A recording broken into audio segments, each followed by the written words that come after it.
It's nowhere near the best that we can do. It's just the best that they can do.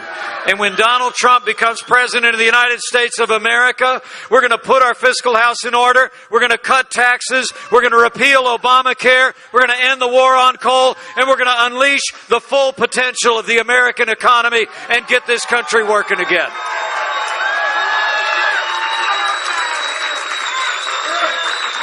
I mean, Donald Trump has a plan.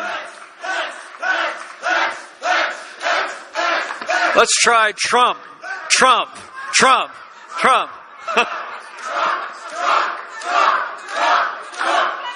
Donald Trump has a plan, everybody. He has a plan. It's all about reigniting the American economy through what we know works, that has worked before. It's about cutting taxes on working families, small businesses, and family farms. Lowering the income tax across the board for every American. It's about lowering business taxes so our businesses, large and small, can compete with businesses around the world. And it's about ending death taxes once and for all. It's about cutting the avalanche of red tape in this country. It's about rolling back and repealing Obamacare, lock, stock, and barrel.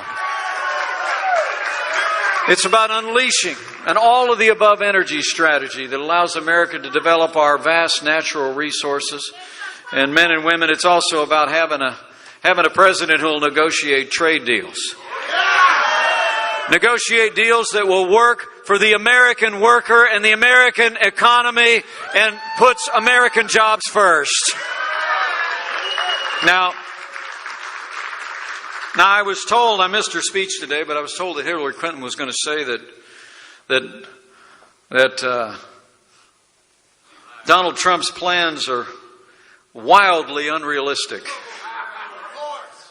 Wildly unrealistic.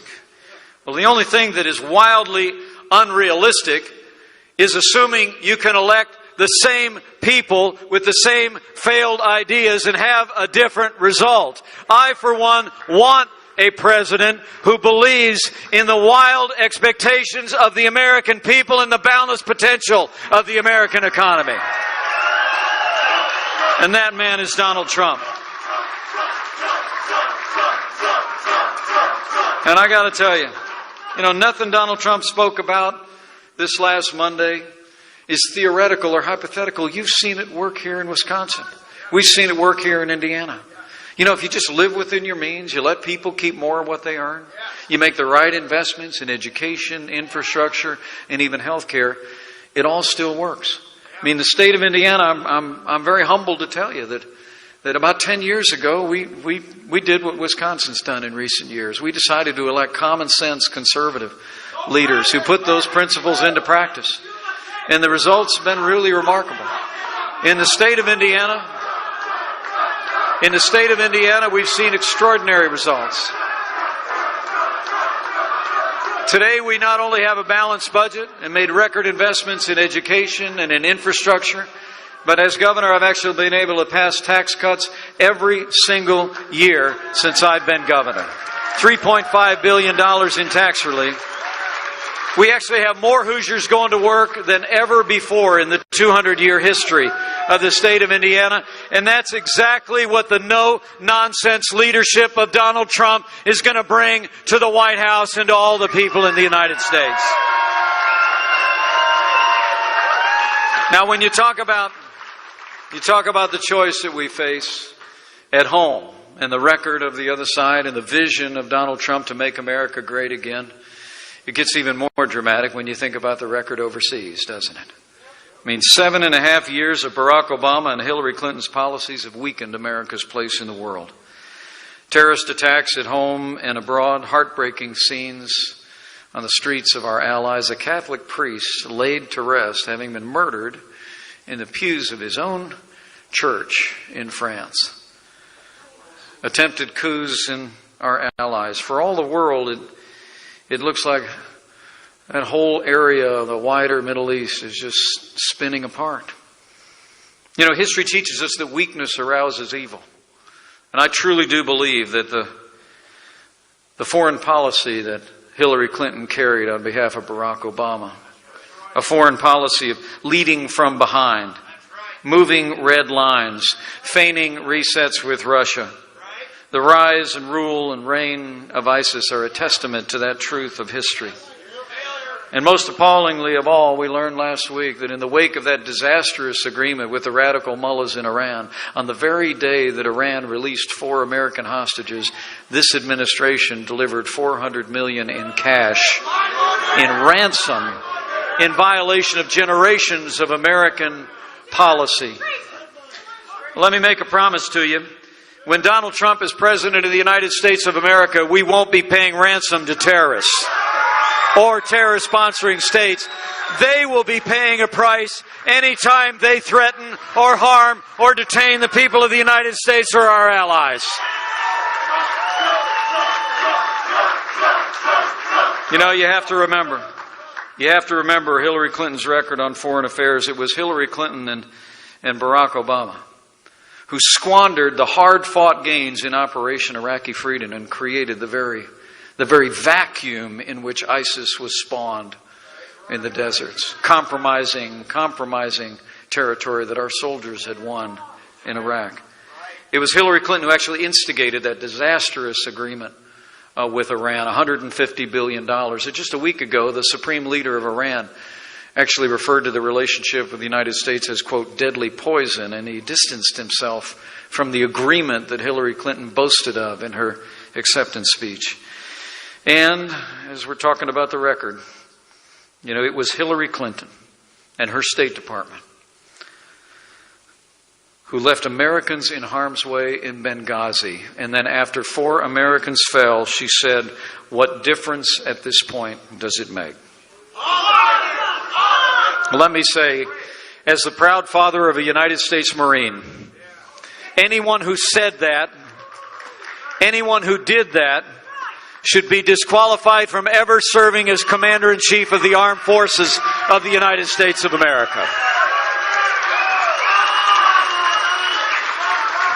We cannot, men and women here in Wisconsin, we cannot have 4 more years apologizing to our enemies and abandoning our friends. America needs to be strong for the world to be safe. And I promise you, on the world stage, Donald Trump will lead from strength. He will rebuild our military. He will organize our allies. He will confront those who threaten our people, and he will destroy ISIS at its source.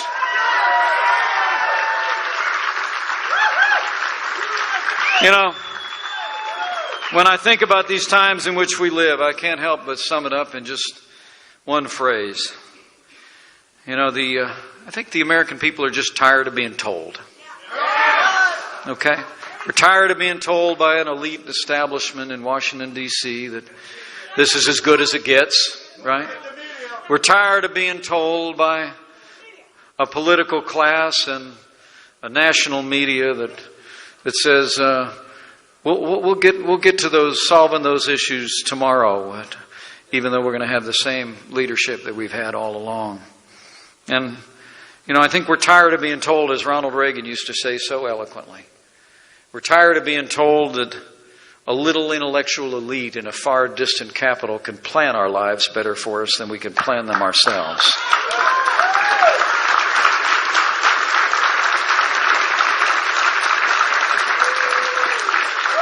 Donald Trump understands where the strength of this country lies. It lies not in the halls of power in our nation's capital. It lies in the hearts and minds of the American people who have carved a destiny to this date and can carve a boundless future for our nation in the next century.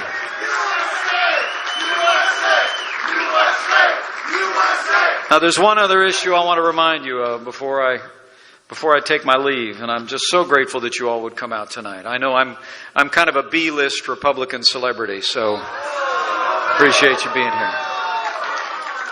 But there's one other very serious issue I want you to take from here and talk to your neighbors and friends, okay?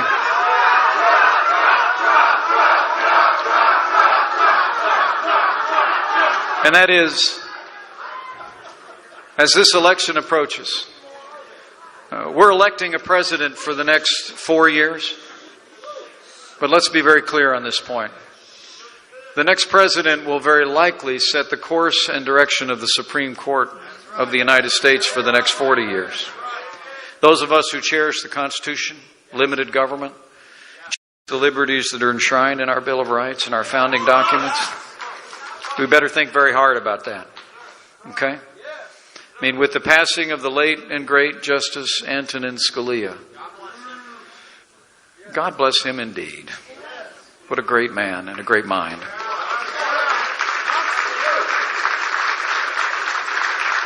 More than any time in my lifetime, the destiny and the direction of the Supreme Court is literally on the ballot this year.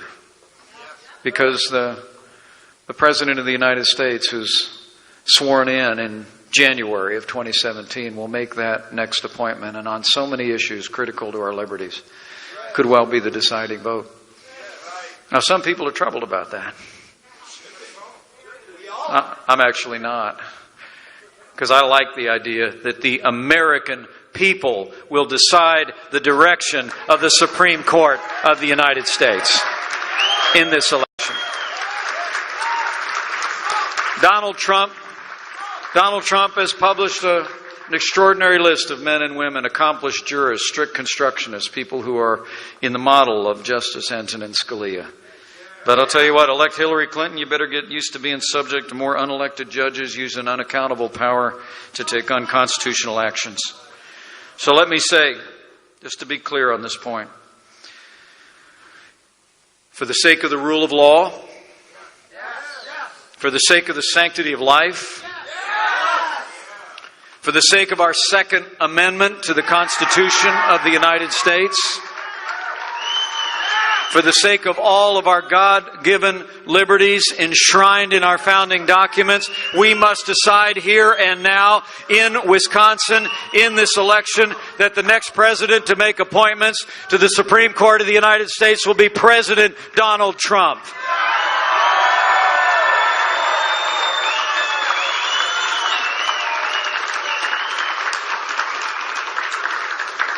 You know, as I close, I hope you came here tonight not just to hear a speech, or maybe I hope as many of you take a minute to shake a hand and let me thank you for being here. I hope you came here tonight to be encouraged to run your own race in this election.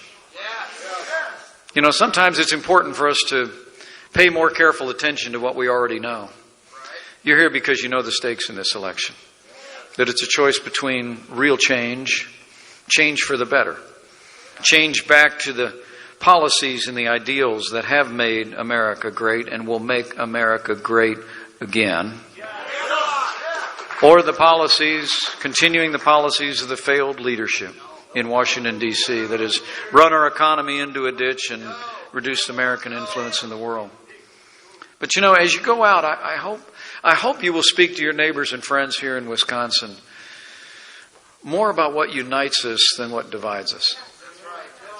I mean, if I have one frustration about these times, and I'm a pretty optimistic guy, I really am. I mean, I've truly been blessed in my lifetime. My grandfather immigrated to this country. He came through Ellis Island from Ireland when he was about 24 years old. Took a train. He drove a bus in Chicago, Illinois for 40 years. Proudest man I ever knew. I was named after him, and that Irish brogue rings in my ear to this day. It really does. He watched his youngest daughter marry this fast-talking salesman who took her down to southern Indiana, right? They bought a little house, cornfield in the backyard. They built a little gas station business in a small town. That's where I showed up with my 3 brothers and 2 sisters. But for all the world, I really do believe that I grew up with literally a front row seat of the American dream. And so did Donald Trump. You know, I mean, truthfully, his grandfather immigrated to this country just like mine. His father was a self-made man, just like mine. And he was someone who believed to whom much is given, much will be required. And he built on what he was given. And I mean, other than a whole lot of zeros, we have a very similar story.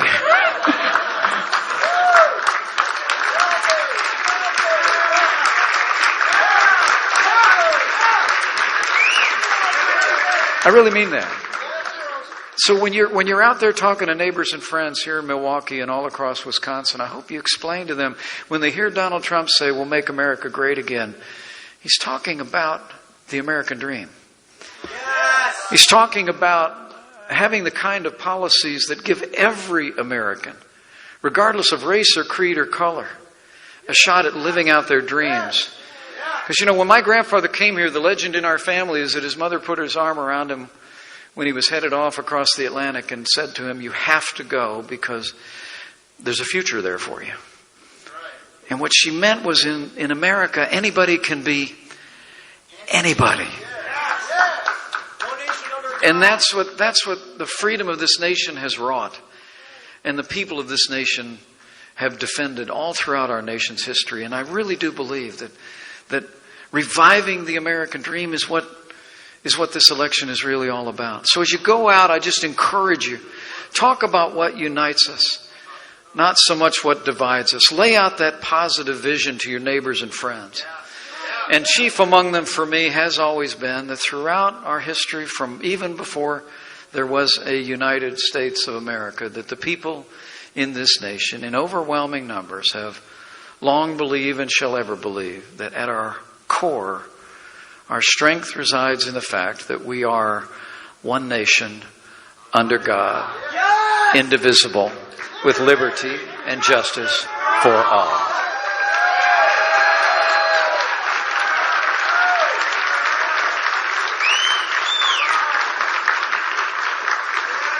So all my new friends in Wisconsin, thanks for coming out. Thanks for being here. We've come to another time for choosing. I mean, really and truly, this is we are at that fork in the road. There's that great poem. My wife, were she here, she'd be urging me to mention a poem by Robert Frost that talks about two roads diverged in a woods, and I took the road less traveled by, and it made all the difference. America has always taken the road less traveled by, the road of freedom, the road of personal responsibility, the road of rugged individualism. And we have a chance to choose that road again, to turn away from the big government, more taxes model of governance that we've seen in the last 7.5 years, and frankly that we've seen creeping up under both political parties, and to turn dramatically back with leadership that believes in the American people. But we got a choice to make. So let me lay it out for you. With boundless faith in the capacity of the American people and faith in God, here's the choice we have to present. If you want a president who will protect this nation, rebuild our military, who will confront radical Islamic terrorism by name, who will marshal the resources to confront and destroy the enemies of our freedom at their source. If you want a president who will restore law and order to the streets of every city and every community in this nation by supporting law enforcement at every level.